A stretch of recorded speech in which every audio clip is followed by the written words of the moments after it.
हाँ, मुझे पता है कि तुम्हारे क्लास फेलो रहे हैं वो।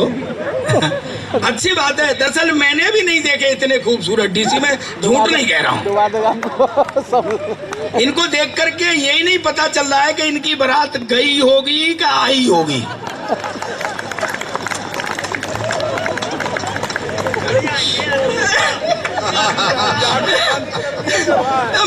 बिल्कुल मजा है। मेरे सामने बैठना बड़ा दुष्कर होता है। आज टाइम कम है, मैं 2 घंटे पढ़ता हूँ।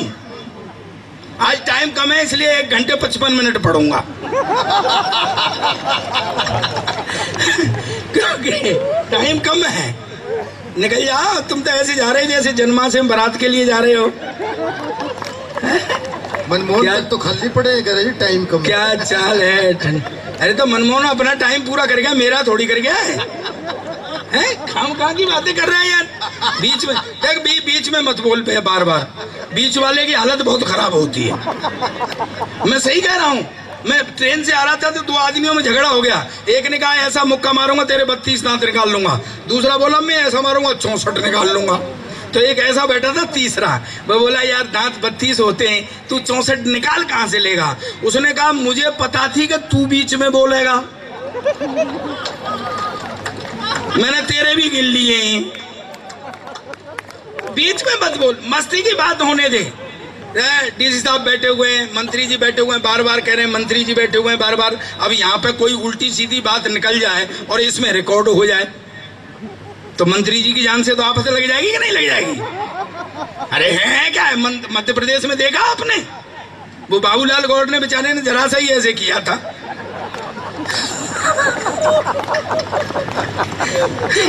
पूरा प्रेस पीछे पड़ा हुआ। आजकल बड़ा मुश्किल है मंत्री जी। लेकिन मैं मंत्री जी हंसाने की भी बात करूंगा और मैं सत्य बात कहता हूं कि मैं आपके सामने हूं। आप उस वंश को बिलोंग करते हैं कि जो हमारे वंश के सबसे ऊंचे होते हैं, आदरणीय रामधारी सिंह दिनकर। मैं आपको प्रणाम करता हूं, रामधारी सिंह दिनकर जी की स्मृति को प्रणाम करता हूं। मैं चाहता हूं पूरा सदन एक बार हाथ खड़े करके जोरदार तालियां बजाइए। बजवा रहा हूं दूसरे के नाम पे, क्योंकि मेरे नाम पे तो कोई बजा नहीं रहा। सरदारों के वो गिरे हुए हैं, तुम समझ नहीं रहे बात को। सरदारों के भाव गिरे हुए हैं। जितने चुटकुले हैं सब सरदारों पे पढ़े जाते हैं। कभी आपने सोचा है क्यों? मैं बताता हूं, इसको निकल जाने दो।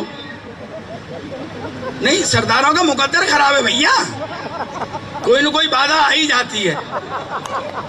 देख लो अब यही बाधा आ गई। मैं इंतजार इतनी देर से कर रहा था। दोस्तों एक बात कहना चाहता हूं, व्यवस्था बिगड़ने लगती है तब सरदार को सौंपी जाती है, वरना कांग्रेस को अब सुध आई थी सरदार की। एक टिप्पणी करता हूं इस सदन के अंतर्गत, अगर सरदार शब्द को ही कुर्सी पर बिठाना था तो यह निर्णय आज से 68 साल पहले लिया गया होता और सरदार पटेल को कुर्सी पर बिठाया गया होता तो इस देश का नक्शा ही कुछ और।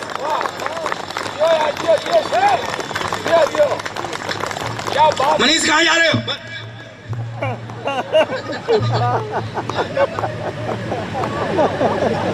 क्या बात है? जो कुछ करना है यहीं करो।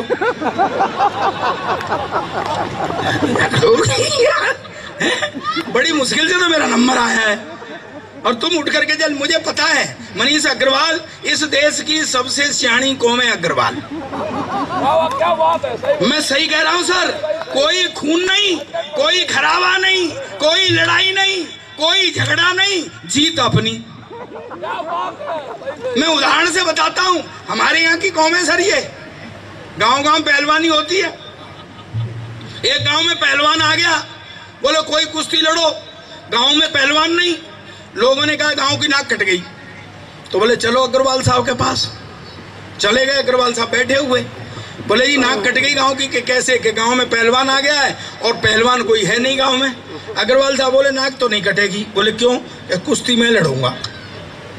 लोगों ने कही पहले तो जाने कट रही थी कि नहीं कट रही थी, अब जरूर कटेगी। लेकिन कुश्ती शुरू हुई। डीसी साहब सुनना, कहाँ बैठे? हाथ उठा के बताएं मुझे जरा, मेरा सूत तो भी बनेगा। हाँ सर, पहले कुश्ती शुरू हुई। अब मस्ती लेना, देखे कितने अपनी होशियारी की बात बता रहा हूँ मैं इनकी। कुश्ती शुरू हुई, पहलवान तो पहलवान, उसने अग्रवाल साहब को कंधे पे उठा लिया पटकने के लिए। अब सीन ये बना कि अग्रवाल साहब का मुंह पहलवान के कान के पास पहुंच गया। अग्रवाल साहब पहलवान के कान में बोले, बेटा 10 लाख रुपए दूंगा, चित्त हो जा। पहलवान तो साला आंखें बदलने लग गया। बोले देख ले, 10 कुश्तियों में भी नहीं जीत सकता। उसकी समझ में आ गई, उसने उल्टा दाव मारा, पहलवान खुद ही चित्त हो गया। गांव की नाक बच गई। दूसरे दिन पहलवान गया अग्रवाल साहब के पास, बोल लाओ 10 लाख। बोले काहे की? अरे बोले कल आपने अखाड़े में वायदा किया था, चित्त हो जा 10 लाख दूंगा। बोले बेटा तालियां उठाना। बोले बेटा वो तो अखाड़ा था, तू अपना दाव चल रहा था, मैंने अपना दाव चल दिया।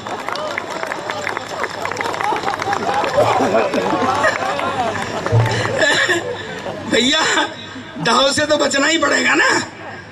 दे बैठ जा भाई साहब। ए लड़के तू इधर उधर मत घूमे, बैठ जा, मुझे डर लगता है। नहीं तुम समझ नहीं रहे, आजकल सरदारों की जो थोड़ी सी कम चल रही है ना। जब हम सरकार थी तब किसी ने नहीं सुनी, अब नहीं है सरकार तब भी कोई नहीं सुन रहा है। ये कोई बात थोड़ी होती, कभी तो सुनो। मैं आओगे एक बढ़िया बात बताता हूँ। एक अंग्रेज आया, बोले सरदार जी तुम्हारा देश बहुत गरीब। मैं पहली बात तो ये देश गरीब नहीं, और है तो साले तुमको क्या मतलब है। बोले नहीं देश ही लगाता हूँ भाई साहब, सुना। हाँ बोले नहीं क्या, तुम हो यूज एंड थ्रो वाले और हम इंडियंस मिनिमम इनपुट से मैक्सिमम आउटपुट लेने वाले। बोला कैसे? मैं बताता हूँ। मैं टूथ ब्रश करते हो? बोले करते हैं। मैं ब्रश खराब हो जाता है तो क्या करते हो? बोले फेंक देते हैं। मैं हुआ नहीं यूज एंड थ्रो। अरे बोले तुम इंडियंस क्या करते हैं? मैं करते रहते हैं। जब बाल खराब हो जाते हैं तो एक बार कैंची से फिर काट के सीधे कर लेते हैं, फिर करते रहते हैं। फिर हम उसको फेंकते नहीं, जब बिल्कुल खराब हो जाता है उसका आगे का हिस्सा काट के अलग कर देते हैं और पीछे वाले हिस्से को पाजामा में नाड़ा डालने का यंत्र बना लेते हैं। इंडियन आदमी सर 100% जुगाड़ू होता है। सिगरेट फूक जाए तो 15 मिनट तो फिल्टर से ही मजा लेता है। ये ब्रांड है, सुनना मस्ती लेना। ये देशभक्ति की बात ज्यादा कर रहे हैं, सुनना मंत्री जी। मेरी देशभक्ति, ये देशभक्ति की, इसको मारो उसको करो, माँ चलो कश्मीर चलो, देशभक्ति ऐसे होती है। अंग्रेज मेरे से बोला, सरदार जी तुम हिंदुस्तान की इतनी हिमायत करते हो, हिंदुस्तान के बारे में क्या जानते हो? मैंने कहा मेरा देश है हिंदुस्तान, मेरा वतन है हिंदुस्तान, मैं नहीं जानूंगा तो तू जानेगा क्या? बोले बताओ तुम्हारा राष्ट्रीय पक्षी? मैंने कहा मोर। बोले राष्ट्रीय पशु? मैंने कहा शेर। बोले राष्ट्रीय झंडा? मैंने कहा तिरंगा। बोले हाँ तुम फंस गया ना, उसमें 3 रंग होता है। ऊपर जो सैफरन कलर जो केसरिया है वो हिंदू का है, सफेद रंग क्रिश्चियन का है, हरा मुसलमान का है, तुम तो सिख है, तुम्हारा झंडे में क्या है? मैं क्या उल्लू के पट्टे, अंग्रेज तुझे कौन समझाए? ये जो झंडे में डंडा है,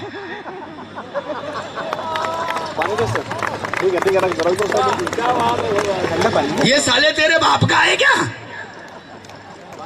है? अरे दिखाया क्या? वो तो मेरे पीछे पड़ गया।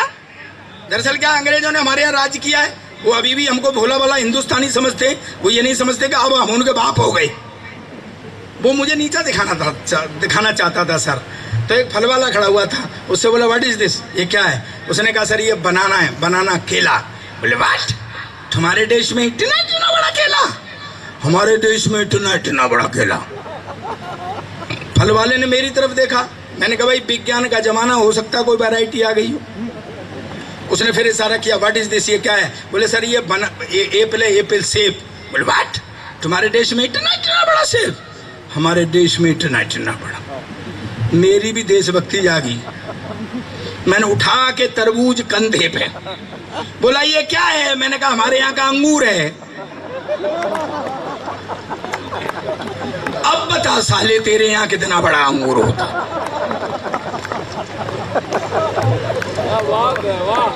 पर भाई जी वो तो मेरे पीछे ही पड़ गया। मैं देखना चाहता हूं जामताड़ा के लोग, आपके दिलों में कितना हिंदुस्तान बसता है। मेरी नई पीढ़ी बैठी हुई है, मैं देखता हूं कि आप इतिहास के बारे में कितना जानते हैं। अंग्रेज एकदम से मेरे से बोला दुनिया की सबसे बहादुर कौम अंग्रेज। मैं कहा नहीं, दुनिया की सबसे बहादुर कौम हिंदुस्तानी। बोला अंग्रेज लड़ाइयों में शहीद ज्यादा हुआ है। मैंने कहा हिंदुस्तानी ज्यादा शहीद हुए हैं। बोला अंग्रेज, मैंने कहा हिंदुस्तानी। बोला अंग्रेज, मैंने कहा हिंदुस्तानी। मुझसे बोला एक काम करो, अपने शहीद का नाम गिनाओ और गाल पे एक थप्पड़ मारो। मैं कहा पक्की? बोला मिस्टर हेडली, उसने तो जड़ दिया मेरे गाल पर दहाड़। मैंने कहा सईद ऊधम सिंह, मैंने भी ठोकी कान के नीचे ताड़। बोला मिस्टर डी बेलारा, उसने फिर दिया मेरे गाल पे। मैंने कहा शहीद भगत सिंह, मैंने फिर ठोकी कान के नीचे ताड़। बोला मिस्टर ड्रैंकलिन, मिस्टर फ्रैंकलिन, उसने 2 इकट्ठे मारे मेरे गाल पे। मैंने कहा साले तेने 2 इकट्ठे मारे, तू फाउल हो गया। कहता नो फाउल, सावधान रहना, बताना मुझे आप तक बात पहुंची। कहता नो फाउल। मैं कहा नो फाउल, मैं शुरू हुआ, दे तड़ातड़ कान के नीचे ताड़, दे तड़ातड़ कान के नीचे ताड़, दे 10 मिनट तक तो मैंने साले को होश ही नहीं लेने दिया। जब मैं थोड़ा ढीला हुआ तो एकदम से बोला व्हाट इज दिस। ओ मैंने कहा ये सारे ही जलियां बाग वाले हैं।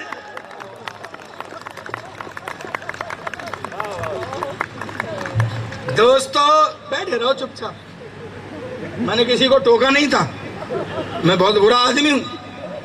हाँ माइक घर ले जाऊंगा, हाँ मैं वहां सुनाने लगूंगा। बैठ जाओ भाई साहब, बैठ जाओ। रहने रहने नहीं आएगा गौरव, तू रहने दे, तू तो इस किसी बहाने से इस कुर्सी पे से खड़ा हो जाया कर, क्योंकि इस कुर्सी को भी सांस लेनी होती है।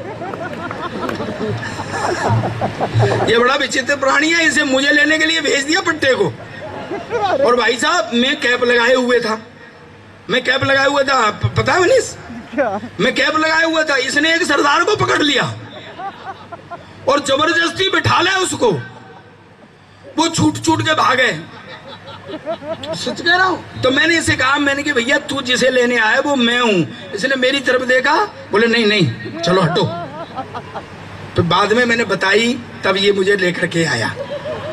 मैं सही कर, सभी सरदार एक जैसे ही लगते हैं, जितने चुटकुले सब सरदारों में पढ़े जाते हैं। एक IQ का चुटकुला पढ़ता हूँ, आपकी समझ में आ गई तो मुझे बताना। मैं वैसे जोक नहीं पढ़ता हूँ, मैं जो भी क्रिएटेड होते हैं ना, वो कहीं ना कहीं मेरी बातों से जुड़े होते हैं, किसी मैसेज से जुड़े होते हैं, हिंदुस्तान से जुड़े होते हैं। मैं माइथोलॉजी से हंस निकाल के बताता हूँ आपको। 4 आदमियों को फांसी हो गई, हिंदू मुस्लिम सिख ईसाई, चारों खड़े हुए, जेलर खड़ा, मजिस्ट्रेट खड़ा, इधर वो खटका खींचने वाला, वो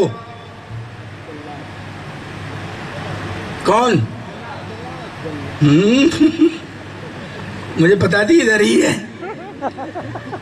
सबसे पहले उन्होंने बैठ जा, सबसे पहले ईसाई को खड़ा किया, बोले अपनी आखिरी इच्छा बताओ, अपने इष्ट को मनाओ। उसने बाइबल मंगाई और वो God save me and all वो किया। IQ ऊंचा करना, मस्ती लेना, बहुत माइथोलॉजी से हाथ से निकाल के दे रहा हूं, कोई नहीं निकाल के देगा। उन्होंने बाइबल मंगाई और God save me and all वो किया। फांसी के फंदे का खटका दबाया तो फंदा गले तक आया, रुक गया। बोले भाई इसकी तो सुन ली गॉड ने, बच गया, उतारो। फिर मुस्लिम भाई को खड़ा किया, उन्होंने भी कुरान शरीफ मंगाई, अल्लाह ताला को मनाया। जैसे ही खटका दबाया फंदा फिर गले तक आया, रुक गया। बोले भाई इसकी भी सुन ली, अल्लाह ताला ने, बच गया, उतारो। अब गुरु हिंदू, मुझे बताना आप तक बात पहुंच रही है। हिंदू को खड़ा किया तो वो खड़ा ही रहा। उनकी अपनी आखिरी इच्छा बताओ, वो बोला पहले 1 साल की छुट्टी दिलाओ। बोले भाई 1 साल की छुट्टी क्यों? IQ ऊंचा करना, मुझे बताना कि आप तक मेरी बात पहुंची। बोले भाई 1 साल की छुट्टी क्यों? बोले जी इष्ट मनाने ही हूं। कहते यार इन्होंने तो 1-1 मिनट में मना लिए। बोले जी ये तो अल्पसंख्यक हैं।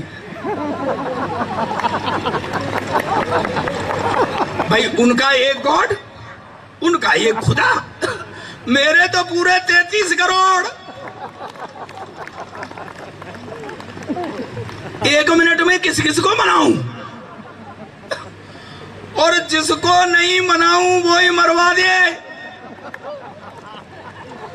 बोले नहीं, देवों के देव महादेव है, तुम उनको मनाओ। उसने शंकर भगवान को ध्याया, जैसे ही खटका दबाया तो फंदा फिर गले तक आया, रुक गया। बोले भाई इसकी भी सुन ली, भगवान ने, बच गया, उतारो। अब गुरु सरदार देखो, हाथ खड़े करके पीछे तक ताली आनी चाहिए, आपकी बात समझ में आ जाए तो भोलापन और बहादुरी एक लाइन में। सरदार को खड़ा किया, बोले अपनी आखिरी इच्छा बताओ।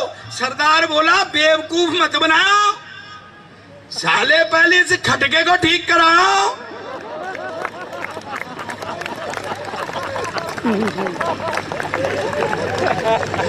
और इन तीनों को फिर से लाइन में लगाओ।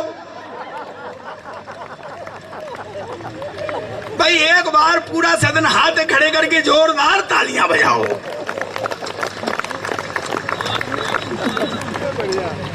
चलिए मैं थोड़ा और हंसा देता हूं, फिर मैं आपको एक कविता सुनाऊंगा। टाइम मेरा भी हो रहा है जाने का, मतलब अपने टाइम तक तो रहूंगा, ऐसी बात। अरे बैठ जा, हाँ, दरअसल क्या है सर, एक बात बताऊं, थोड़ा आई क्यों ऊंचा करना कि सरदार को देखते ही और नहीं तो आदमी मुस्कुराने ही लग जाएगा।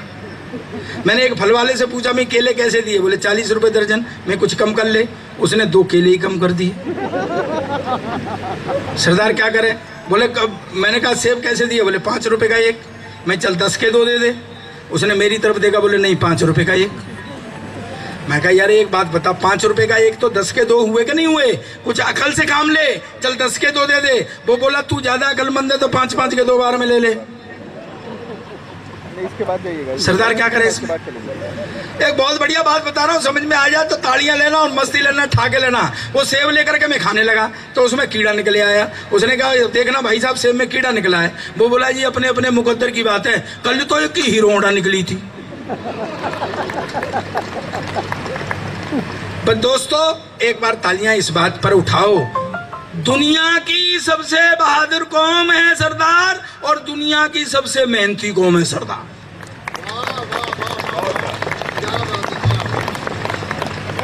एक बात बता रहा हूं, अगर एक भी ताली कमजोर रह गई तो मैं समझूंगा उसमें सरदारों से भी कम दिमाग है। सबसे मेहनती कौम है सरदार इस देश की। 2 सीट वाला हेलीकॉप्टर गिर पड़ा था लुधियाने में, मंत्री जी 2 सीट वाला हेलीकॉप्टर गिर गया था लुधियाने में, सरदार बचाने के लिए दौड़े, 15 लाश निकाली। मेहनती कौम है सरदार।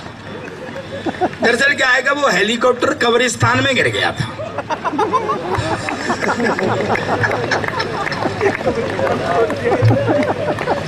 भाई उन्हें मिलती रही, वो खोदते रहे। अच्छा मैं आखिरी एक जोक सरदारों पर सुना करके फिर मैं अब वो करता हूं, सुनना। एक सरदार जी को शेयर में घाटा हो गया, हालांकि जरा ये भी एक जोक ही है दोस्तों। इससे पहले कहने से पहले अच्छा गलत काम कुछ कर नहीं सकते। भैया ओए तू क्या लाया, चाय लाया है क्या? चाय है, चल तुझसे कुछ नहीं कहूंगा, पता नहीं कब प्रधानमंत्री बन जाए।